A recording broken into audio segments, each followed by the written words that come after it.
Remember the usual shilling, like, comment, subscribe, share. I'm gonna start this off and say that these ideas and everything here isn't really mine. I didn't come up with it. Those are thanks to 𝕳𝖚𝖗𝖍𝖙 on Twitter. You should follow him at 𝕳𝖚𝖗𝖍𝖙 on Twitter. I really recommend it.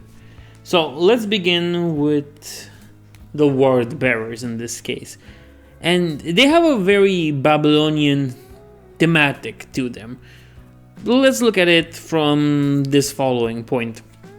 Word bearers have all these inscriptions and words written into them. You can even find them in those old decal sheets that came with the old Chaos Space Marines.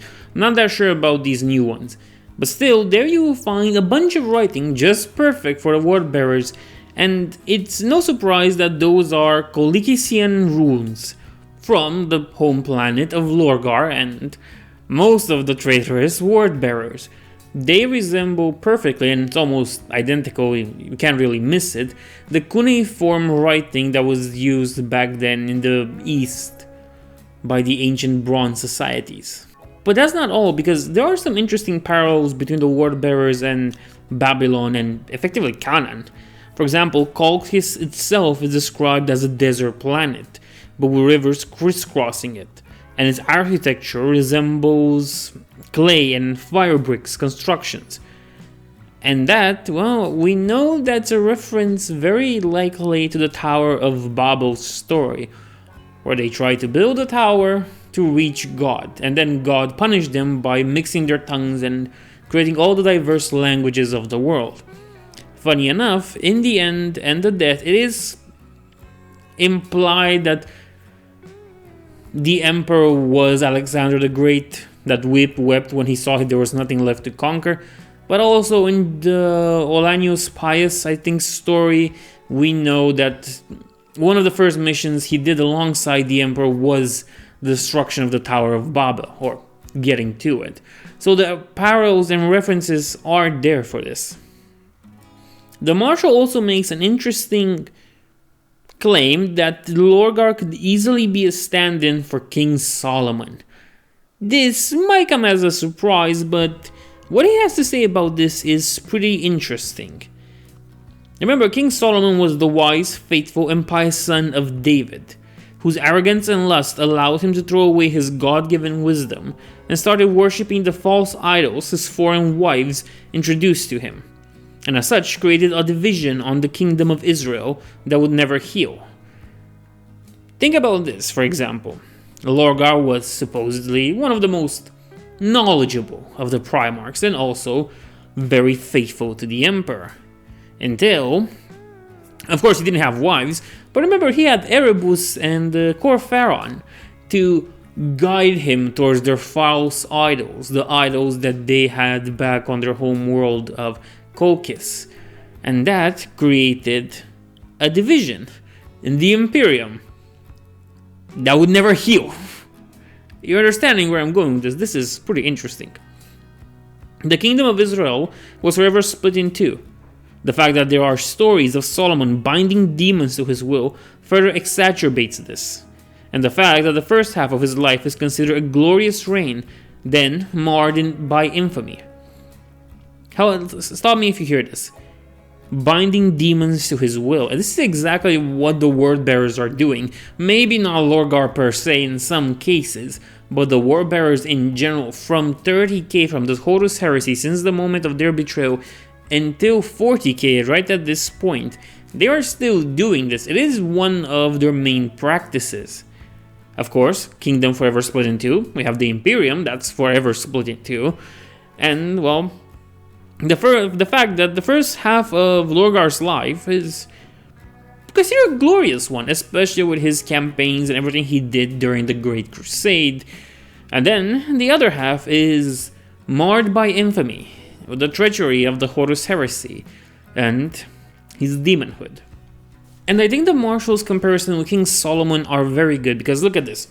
The Temple of Israel is still collectively known to this day, in fact, as the Temple of Solomon.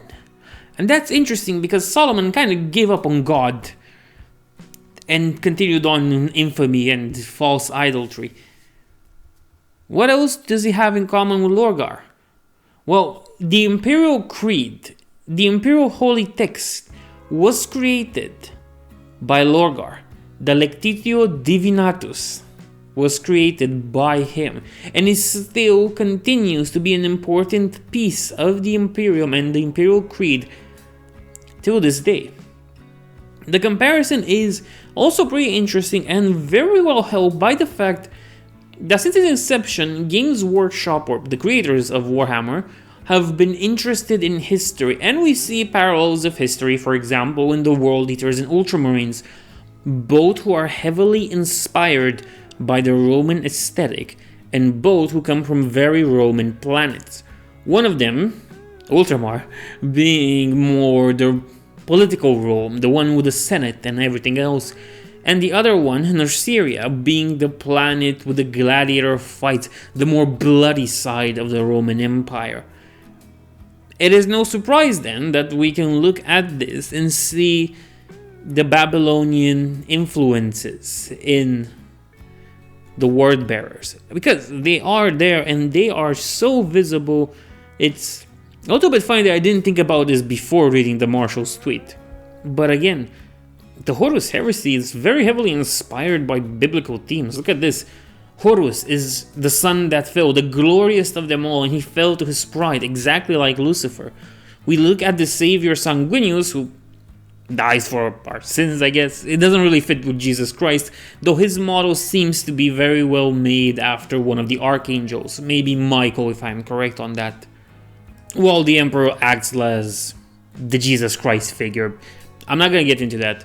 But another interesting aspect is if we look at one Mesopotamian deity, one god of Babylon, who is named Marduk, or in Sumerian Amar, the calf of the sun, or the solar calf. He is the patron deity of the city of Babylon. And quite frankly, there is a word bearer that is named like that. Sure, his importance and relevance, it's not really there.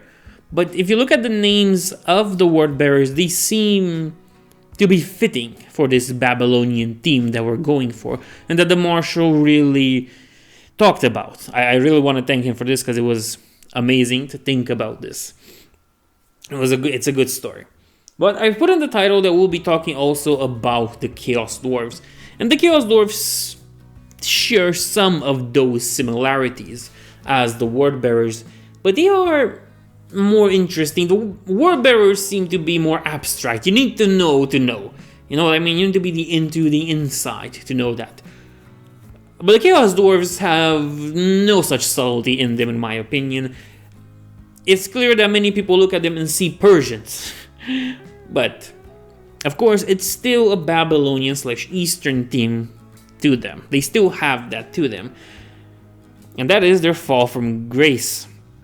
Because you see, they worship Hashut, which is basically a bovine god, like a calf or a bull. Of fire, of course, and some of their monsters do look like that. But there's an interesting thing related to this. You see, since we're at the 8-minute mark, I can easily talk about this. The brazen bull, or the Sicilian bull, or the bull of Faris, was a method of torture and execution designed in ancient Greece, where a person would be stuffed into such sculpture and a fire would be lit under it. And I know it doesn't really fit with the Eastern themes to it, especially because it's Greece, not Babylonian or Sumerian or Mesopotamian to begin with. But still, hear me out, it is pretty interesting because the Chaos Dwarfs worship of God, or Chaos God of fire. Let's not forget that. And also, one of the most important parts is that the golden calf is a thing. For you see, the golden calf is, according to the Bible, an idol, a cult image made by the Israelites when Moses went up to Mount Sinai. It is a false idol, like is the worship of the Chaos Dwarves, who are dedicated themselves to a god of chaos rather than to their ancestors like normal dwarves. Which is interesting, to say the least, and it probably speaks a little about their fall from grace from dwarvenhood, if you wish. But there is another one. You might have another inspiration that is related to a bovine creature and fire that doesn't have anything to do with the golden calf or the brazen bull. And that's that their inspiration might be from the Canaanite god, or demon as we know him today, Moloch, a bull/ox figure who was worshipped as a god on an altar that was basically a furnace, and child sacrifices used to be practiced to gain its favors. And in fact, it probably makes more sense that their inspiration for 𝕳𝖗𝖇𝖗𝖊𝖈𝖍𝖙 is basically Moloch Baal rather than the golden calf or the brazen bull. It surely makes sense because the Chaos Dwarfs also shared the Babylonian themes with the word bearers, well, more open, and their god is one of fire and a cow. An evil cow, but still a cow. Which in a way is not that surprising because there are ancient accounts that even the Carthaginians used to do child sacrifices to a minotaur, like a being, creature, god. So the aspects are there. In a way, Moloch Baal is also a god of fire, while 𝕳𝖗𝖗𝖃 is the father of darkness, but he's a chaos god of fire, greed, and tyranny. So the aspects and everything else is really there. It's really looking like the inspirations are on the nose. And let's not forget that the chariots of the Chaos Dwarves are drawn by monstrous bulls. One last thing I want to bring up into this discussion about the Chaos Dwarves is something that's interesting. And remember when I've talked about them being Persian, and I wouldn't fault anybody for thinking that? Well, that's because in a way it works. Hear me out. Chaos Dwarf armies are not made mainly out of dwarves, as you might expect. They are formed with goblin, orc slaves, hobgoblins even, to create a truly diverse and multicultural army for their goals. And what I want to get with this is... okay, hear me out.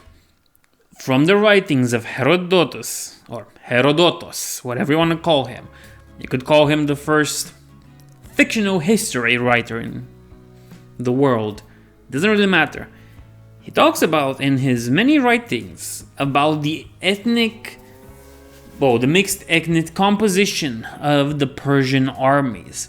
That goes from normal Persians to Medes and Kisanians, Assyrians, Indians, Bactrians, Scythians, and various other tribes, including Arabians, Ethiopians, Libyans, whatever you want to go with. Anything that might be in Asia Minor or around it in any way kind of was there in the armies of the Persians. And it fits when it comes to the motifs, not only the Babylonian themes, but also a little bit of the Persian themes. Now, of course, we should all know that Herodotus, or Herodotos, whatever you want to call him, wasn't a historian like we know today, and Roman historians are a more trustworthy source than he is. In fact, they're way more trustworthy than many historians today, but that's a different point. Still, we cannot exclude this influence. And I guess this is enough. This wraps up the Bronze Age influences of the Word Bearers and the Chaos Dwarfs. Remember the usual shilling, like, comment, subscribe. Nevertheless, I hope you enjoyed this, and I'll see you in the next one.